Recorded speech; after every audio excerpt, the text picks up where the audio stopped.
Hello, I'm Albert Ruther, and I'm a computer system architect and computational engineer at the MIT Lincoln Laboratory Supercomputing Center and the MIT SuperCloud team.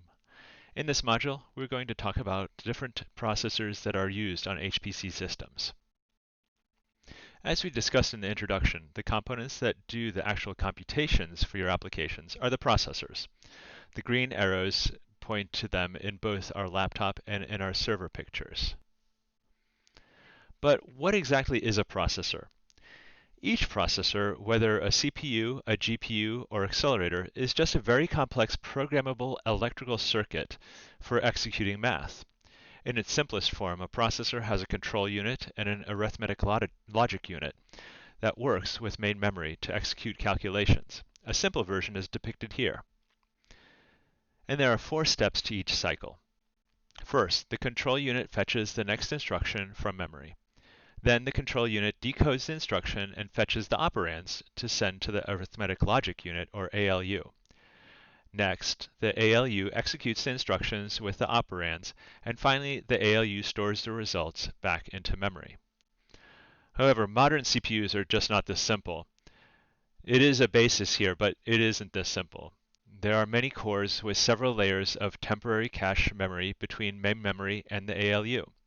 For instance, now I'm showing you a simplified block diagram of an 8-core CPU with 3 layers of cache between the cores and main memory. And this only touches the surface of the complexities of a modern CPU. But that's okay. This is still a good mental model for thinking about processors.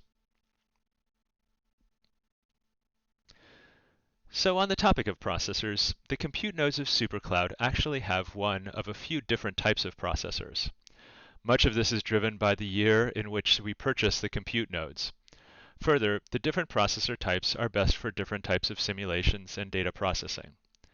The processors have different number of cores and clock speeds. There's also a differing amount of memory and local storage on the nodes. Note in the middle column are some GPUs, which also have a role to play for certain machine learning, signal processing, and simulation applications. Next, let's compare and contrast CPUs and GPUs some more with the next graphic. CPUs are general purpose processors that can execute word processors, spreadsheets, web servers, and of course scientific computing applications. Each modern CPU has between 2 and 32 cores, which each have an arithmetic unit that we talked about a few graphics ago. Each core may also have a vector unit, which can compute several of the same mathematical operations on multiple data items. GPUs are parallel math processors. All they do is compute multiple of the same mathematical operations on multiple data items in parallel. GPUs actually cannot even execute common desktop tasks like word processing and web server hosting because their operations are managed by the host CPU of the system. GPUs have 8 to 24 processing blocks or cores with 32 ALUs per block. Finally, they have flexible data reordering hardware so that they can do fast data realignments and reordering to feed the parallel ALUs. GPUs are particularly adept for certain scientific computing applications where there is an abundance of uniform, structured parallel operations. Topology and architecture affect the flow of data, scheduling of operations, and overall flexibility of computations that can be executed. All of this affects the performance that they can achieve for different types of applications.